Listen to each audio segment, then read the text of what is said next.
ada banyak barang pecah. Karena mungkin nyari-nyari jangan-jangan menyimpan sesuatu yang bisa membuat dia diseret ke penjara, mungkin begitu. Jadi, Abu Nuwas ini sangat marah, tersinggung karena rumahnya diacak-acak. Dia ingin balas dendam sama raja.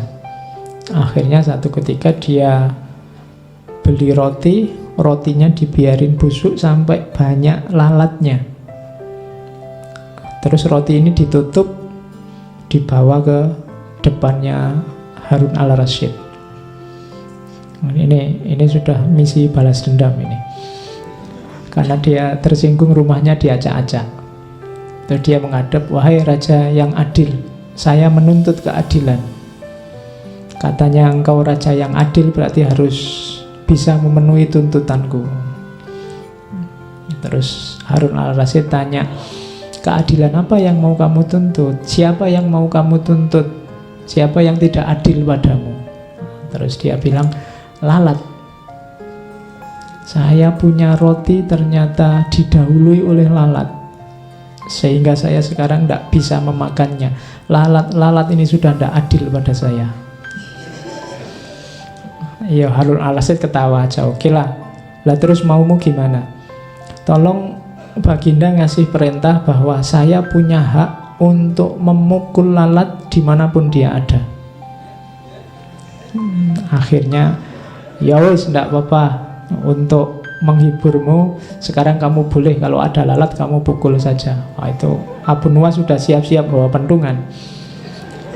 Terus dibukalah roti itu, lalatnya nyebar kemana-mana. Ada nempel di kaca, nempel di mana, dia akhirnya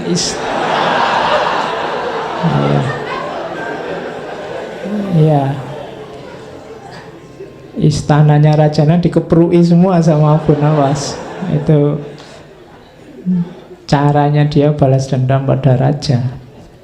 Oke, itu cerita-cerita kayak gini nanti banyak di Alfu Lailah wa Lailah, kisah 1001 malam. Meskipun nanti beberapa ulama mengkritik karena cerita itu fiktif, tapi ada beberapa nama yang harusnya tetap dimuliakan, tapi gara-gara cerita itu terus kesannya jadi, nanti ada beberapa cerita yang kesannya, misalnya Harun al-Rasyid juga suka minum-minum.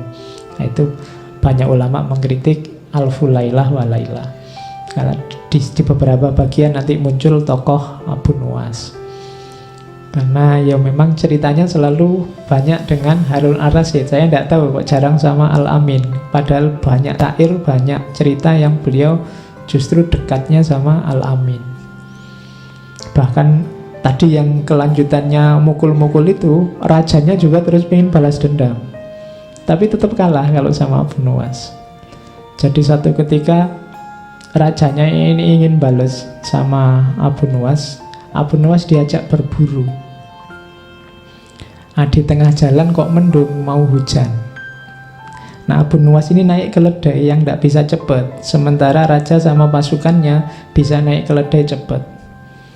Terus rajanya bilang, ini sebentar lagi hujan, pokoknya pedomannya kita berburu ini tidak boleh baju kita basah kehujanan. Jadi silahkan nyari tempat perlindungan sendiri-sendiri.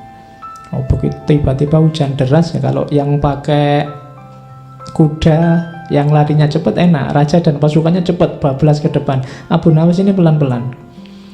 Tapi raja begitu nyampe di depan, nyari-nyari tempat perlindungan tidak ada. Akhirnya tetap basah. Nah, pelan-pelan dari jauh tiba-tiba datang Abu Nuwas. Orang-orang heran, ini semua bajunya basah, dia yang pelan-pelan kok tidak basah. Harusnya kalau ikut keputusannya raja tadi, yang dihukum justru prajurit-prajuritnya yang banyak yang basah. Orang heran semua, loh Abu Nuwas kok bisa kamu tidak basah sama sekali? Iya, saya itu takut sama keputusannya raja, yang bajunya basah mau dihukum. Jadi yang lain sudah bablas ke depan, begitu hujan saya ya daripada capek-capek nyari perlindungan, ya tak copot saja bajunya, tak lipat, terus tak dudukin di atas keledai. Ya, jadi bajunya tetap kering, badannya basah tidak apa-apa, kan yang tidak boleh basah bajunya. Oke, ya akhirnya dia selamat, tidak jadi disiksa oleh rajanya. Oke, itu cerita-cerita tentang Abu Nuwas masa muda. Dia suka hura-hura, suka mabuk, dan lain-lain. Sekarang babak baru kita masuk pertobatannya.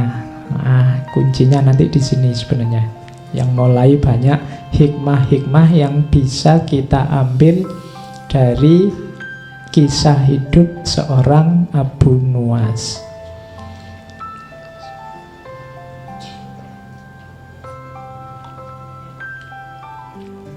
Ada versi-versi tentang mengapa kok Abu Nuwas tiba-tiba tobat.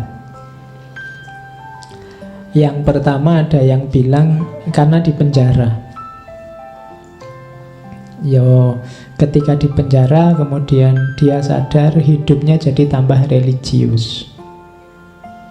Ada juga yang versi kebalikannya, versi kedua malah sebenarnya dia tidak pernah tobat. Ada yang bilang bahwa dia cuma acting aja biar keluar dari penjara. Jadi aslinya ya tetap kayak Abu Nuwas yang lama. Ada yang bilang begitu. Tapi dari syair-syairnya belakangan kelihatannya ya dia benar-benar tobat. Ada versi lain, versi kedua. Jadi ada cerita satu ketika ini malam ganjil Ramadan. Ya mungkin malam Lailatul Qadar. Nah, Abu Nuwas masih tetap dengan aktivitas biasanya, mabuk.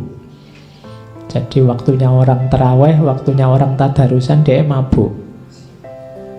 Tiba-tiba didatangi orang ke depannya, langsung nuding wajahnya. Orang ini bilang, "Wahai Abu Hani, jika engkau tak mampu menjadi garam yang melezatkan hidangan, janganlah engkau menjadi lalat yang menjijikkan, yang merusak hidangan itu." Jadi kalau kamu mau rusak, rusaklah sendiri, tapi jangan merusak yang lain. Waktunya orang tadarus, waktunya orang terawih, kamu merusak situasi. Nah, itu peringatan keras bagi Abu Nuwas yang membuat dia tiba-tiba sadar. Entah siapa orang ini, tapi ini membuat dia tersadar bahwa selama ini mungkin dia kecewa dengan masyarakat, mungkin dia mengkritik masyarakat, tapi dengan semua yang dilakukan sebenarnya dia sedang nambah masalah baru di tengah masyarakat. Jadi orang hidup itu kan kalau bisa ya memang masalah di tengah masyarakat pasti ada. Cuma kalau bisa kita jadi problem solver. Kita jadi yang menyelesaikan masalah, bukan part of the problem, bukan bagian dari masalah. Apalagi menjadi pembuat masalah, apalagi jadi orang yang selalu bikin masalah. Nah, kadang-kadang kita ini ingin menyelesaikan masalah, tapi yang lahir adalah nambah masalah baru, yang masalah lama tidak selesai. Gayanya kita ingin menyelesaikan problem, tapi yang lahir justru problem baru, dan problem lama tidak selesai. Dan kalimat ini langsung ditujukan di depannya si Abu Nuwas. Kalau engkau tidak bisa menambah kelezatan hidangan, jangan jadi yang merusak hidangan. Merusak hidangan berarti nambah masalah. Dari situlah nanti Abu Nuwas terus sadar dan dimulailah fase baru hidup jadi ulama, bahkan beberapa menyebut terus dia jadi sufi. Tapi tetap lucu, tidak apa-apa ya, karena sudah khasnya beliau, hidupnya memang tidak bisa kok kaku, dia lentur, makanya terus kesannya dia lucu, bisa beradaptasi dengan situasi apapun. Oke, syair-syairnya banyak, kita juga kan kenal beberapa syairnya. Ini diantaranya. Misalnya dia menasehati dirinya sendiri. Hai Abu Nuwas, jadilah orang terhormat, baik dan sabar. Ini 3 kalimat ini gabungan yang bagus. Orang terhormat, baik dan sabar. Terhormat itu kualifikasi sosial, baik itu kualifikasi individual, dan sabar itu hubungan dengan yang lain. Banyak orang yang terhormat dan baik tapi tidak sabaran. Banyak orang yang sabar dan baik tapi tidak terhormat. Banyak orang terhormat tapi tidak baik. Macam-macam kombinasi. Kalau bisa ikut Abu Nawas, jadilah orang yang terhormat, baik dan sabar. Nah, ini dia memarahi dirinya sendiri. Waktu telah merusakmu dengan harta dan keinginan hanya demi kesenanganmu. Hai pendosa besar, ampunan Allah itu lebih besar daripada dosamu. Sebesar-besarnya sesuatu masih lebih kecil dibandingkan ampunan Allah yang paling kecil. Ini menasihati diri untuk tobat. Tobat yang beneran. Yo, kayak kita ini sebenarnya ya sudah waktunya untuk tobat. Cuma kita kan masih ragu-ragu, mbok ya tobat yang beneran. Yang beneran loh ya. Beneran itu berarti tidak diulang, janji tidak diulang lagi, kemudian tidak secara sengaja mengulang dan seterusnya. Jadi pertama-tama dia memarahi dirinya untuk mau bergerak bertobat, menyesali yang dilakukan sebelumnya dan tidak mengulang di masa depan. Dan ini kelihatan simpel tapi berat. Kalau istighfar sih ya, cuma istighfar kita kan sering istighfar formalitas. Nah, kalau Abu Nawas ini istighfarnya mantap karena dosanya banyak. Kita kan sering istighfarnya enteng karena kita merasa tidak banyak dosa. Jangan salah, Abu Nawas sebelumnya juga merasa tidak banyak dosa. Dia merasa kalau dia mabuk, kalau dia hura-hura, ya memang sudah seharusnya begitu. Hidup sekali mau apa? Kan tadi logikanya begitu. Mabuk tidak apa-apa daripada sholat masuk neraka. Logikanya tadi kan begitu. Jadi orang itu ketika ada di wilayah, ketika dia salah, biasanya dia tidak merasa salah. Maka butuh momen-momen kesadaran bahwa aku ini banyak salah. Kalau ingin istighfarmu mantap, kamu harus sadar bahwa kamu banyak kelirunya, banyak salahnya. Cuma kesadaran bahwa aku salah ini sering tertutup oleh kesadaranmu bahwa kamu itu tidak terlalu banyak salah. Setiap orang lebih dominan merasa bahwa aku ini sudah benar begini ini. Kalau kamu tak tanya satu-satu tetap merasa hidup kayak saya ini Pak yang benar dan baik. Rata-rata begitu. Jadi kesadaran yang mengemuka bukan kesadaran bahwa aku ini banyak salah dan mungkin sekali sering melakukan kesalahan. Tapi biasanya yang mengemuka dalam hidup kita itu kesadaran bahwa aku ini sudah benar. Hidup seperti ini loh yang bagus. Itu yang mungkin membuat istighfar kita tidak terlalu mantap. Kayak formalitas. Tobatnya bukan tobat yang serius. Nah, diajari oleh Abu Nuwas, ayo nasihati dirimu sendiri. Kalau nunggu dinasihati orang ya tidak akan nyampe-nyampe. Nasihat yang paling bagus dari dirinya sendiri. Berarti apa? Kesadaran. Oke, dilanjutkan kalimatnya. Ini kesadaran bahwa betapa besarnya dosaku, maka apa pembelaanku akan segala yang telah kulakukan. Kalau besok Allah tanya, kenapa sih kok kamu mabuk? Kok tak larang mabuk aja begitu susahnya? nilaiku di depanmu itu seperti apa sih? Kalau besok Allah tanya begitu gimana? Apa yang akan kukatakan kepada Tuhanku? Apa yang akan meringankan salahku saat aku keluar dari jalan kebenaran atau memunggungi kebaikan? Duhai beratnya tobatku dan bodohnya apa yang terlewat dari hidupku. Nah, ini keluhan dari seorang Abu Nuwas. Dia takut nanti kalau ditanya oleh Allah, mengapa sih engkau kok lebih memilih mabuk daripada aku? Kenapa engkau lebih memilih kesenangan duniamu daripada aku? Kamu mau jawab apa?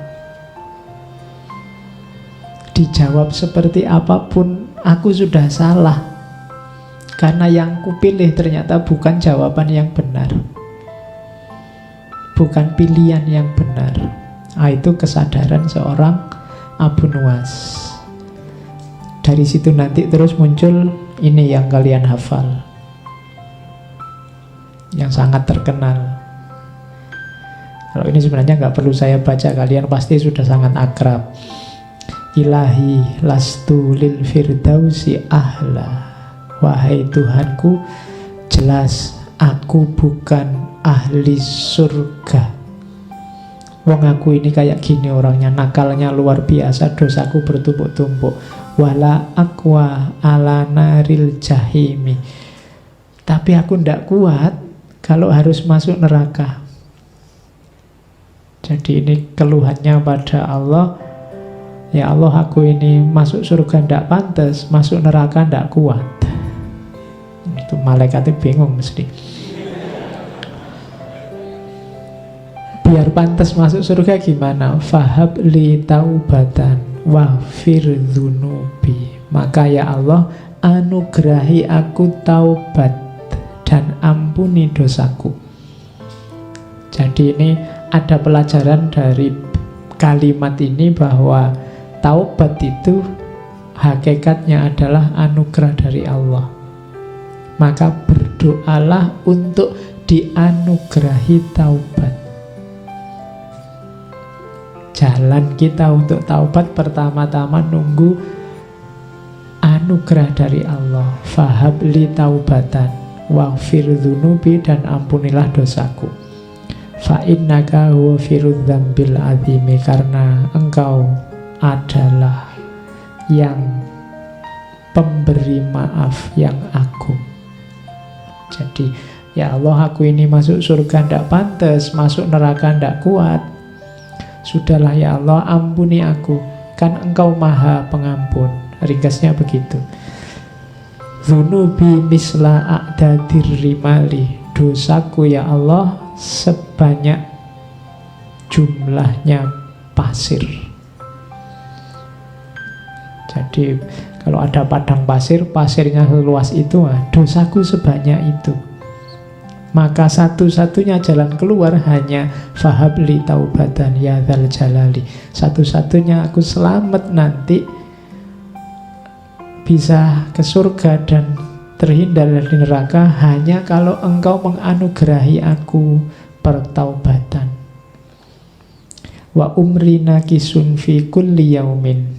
Padahal umurku detik demi detik berkurang, setiap hari berkurang. Nakisun fi kulli yaumin wa dzambi zaidun kaifah timali. Sementara dosaku terus tambah, tambah umur tambah dosa. Kaifah timali, bagaimana aku menanggungnya ya Allah? Nah, itu munajatnya seorang Abu Nuwas. Ilahi abdukal asi ataka. Wahai Tuhan, hambamu yang penuh dosa ini datang padamu. Mukirron bidzunubi wa qad da'aka. Menyatakan, mendeklarasikan dosa-dosanya. Wa qad da'aka, dan berdoa padamu, memohon padamu. Fa in taghfir, kalau engkau ampuni aku, fa anta lidzaka ahlun, memang engkau ahlinya, tempatnya minta ampun.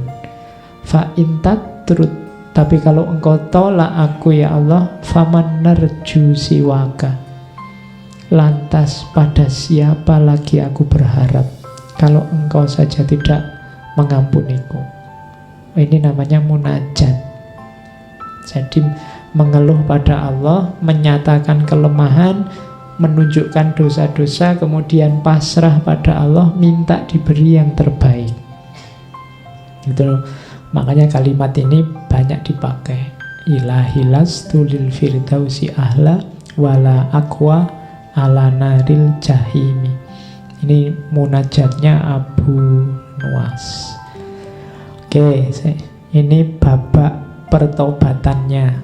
Tadi ada babak kemabuannya, terus babak hura-hura dalam cinta, sekarang pertobatan. Ada satu babak lagi yang mau saya bawa, yaitu babak akhir hidupnya. Jadi setelah tobat ada banyak fase-fase dekat dengan Tuhan dalam hidupnya seorang Abu Nuwas. Nah, ini terus di akhir-akhir hidup beliau mengalami sakit. Saat sakit ini ada beberapa syair yang terkenal dari Abu Nuwas. Misalnya ini, tapi sekarang konotasinya sudah tidak kayak sebelumnya, sudah tidak ada mabuknya, tidak ada cinta-cintaannya. Kalau ini sudah konotasinya sudah ilahiyah. Kemusnahan tengah merayap ke bawahku dan ke atasku. Kulihat diriku sekarat, tahap demi tahap. Tiada waktu berlalu tanpa meruntuhkanku berantakan. Mengiring kekuatan, aku tersingkir dalam ketundukan. Saat ku ingat sekarang, aku melemah dan mengurus itu maksudnya tambah kurus ya, bukan mengurus sopo urusan apa gitu, enggak. Tertunduk di hadapan Tuhan, betapa ku sesali hari-hari dan malam-malam itu. Tadi kan dia kegemarannya kan keluar malam, kalau siang tidur, kalau malam keluar, koyo Batman. Tapi ku sesali itu, penuh hura-hura dan permainan. Kita lakukan setiap kejahatan. Semoga Tuhan mengampuni, memaklumi, dan memberi penangguhan hukuman. Karena kalau tidak, pasti aku tidak selamat. Ini waktu beliau sakit. Kemudian ada lagi lanjutannya.